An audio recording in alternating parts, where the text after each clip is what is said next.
Anong gusto mong ma-achieve sa pagti-TikTok mo? Ako, Miss Lynn, isa sa mga gusto ko ma-achieve sa pagti-TikTok ko or sa ginagawa ko to is yung, syempre of course, maabot ko yung pangarap ko.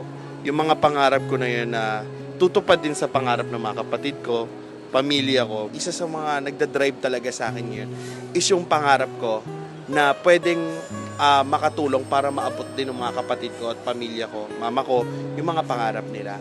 Kasi hindi ako yung tipo ng tao na iniisip ko lang lagi yung sarili ko, yung pangarap ko. I always think about them as well. Kasi sila lang yung meron ako. Sila lang yung magiging kakampi ko pag nawala ang lahat ng to. Kaya sobrang tinetreasure ko yung nanay ko. Kasi naniniwala ako na kahit gaano akong kasama, kahit ano yung ginagawa ko sa kanila na minsan hindi nila gusto, pagiging palasagot ko, I know naman na mahal nila ako. Kaya, ayun. And mahal ko din naman sila. Yeah, tsaka wala namang magulang na hindi nagmamahal sa anak. Totoo. So, sila din yung dahilan kung bakit ginagawa ko to. Kaya, inaabot ko talagang mabuti yung pangarap ko para sa kanila. Ikaw, Miss Lynn, sa paggawa mo ng content, ano yung mga gusto mong ma-achieve? Honestly, gusto ko lang talaga ma-boost yung moral ng taong may mga pinanggagalingan at nangangailangan ng word of wisdoms. Kasi through that, alam mo yon, minsan pag nakaboost tayo ng moral, Totoo, Miss Lynn. diba? Iba yun eh. Yung pagkita, yung kung ano man, yung pagsikat, wala sa akin yan eh. Hindi ko hinangad na sumikat, hindi ko hinangad na kumita dito sa TikTok. Kasi first of all, nung nag-TikTok ako, hindi ko naman alam na ang TikTok na to ay pwedeng platform na pagkakitaan. Sa totoo lang, yun. Pero Miss Lynn, totoo yun, no? Ako kasi nag-create din ako ng mga advice content.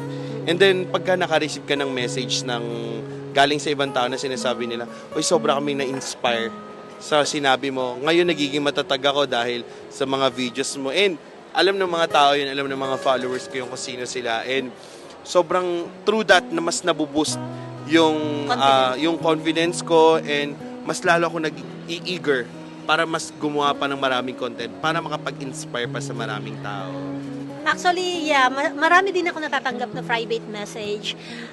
Sa totoo lang, napakasarap. Yun yung bagay na hindi mo mabibili ng pera eh. Sa totoo lang, di ba? Yun yung bagay na makakapag-udyok sa'yo na gumawa ka pa more pa para mas may matulungan ka pa. Kasi alam ko yung mga nagme-message sa akin, in somehow, nakakatulong ako sa kanila. And may mga pinagdadaanan sila, Yes. kaya gano'n. Oo, totoo. Ikaw, Miss Lynn, ano yung mga pinaka-tumatak na advice mo sa TikTok and sa'yo din? Siguro, ito yung recent na content ko, yung ngiti. Ay, Yes. totoo yan.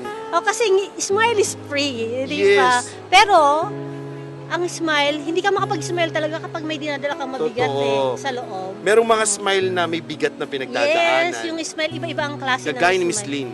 Di ba? Smile Paano na yung, umiiyak. alam, perfect life. Yes, talaga. wala po talagang perfect life. Kaya nga Yeah. tayo nabubuhay dito sa mundo dahil may purpose tayo. At yung purpose natin na yun, hindi man natin alam ngayon, alamin natin kung ano Yes. yun. Yan. Ako, Miss Lynn, pinakatumatak is yung ako kasi more on love. So, ang pinakatumatak sa akin, yung tumigil ka na dahil hindi ka naman niya gusto. Oh, Kasi ginagamit ka lang niya dahil may kailangan siya sa'yo. oh no, ang sakit nun parang nakaka-relate ako doon. Totoo, pero yun nga, Miss Lynn, thank you so Oh, much. thank you. Uy, thank you. Nagpunta ka dito sa Singapore at least, 'di ba? Yes, Nakapag-relax ka. nasa Yan yung Singapore kailangan mo eh. Nasa Singapore pala kami ngayon ni Miss Lynn. Oo. So, in-invite niya ako dito. So, bukas i-invite niya ulit ako.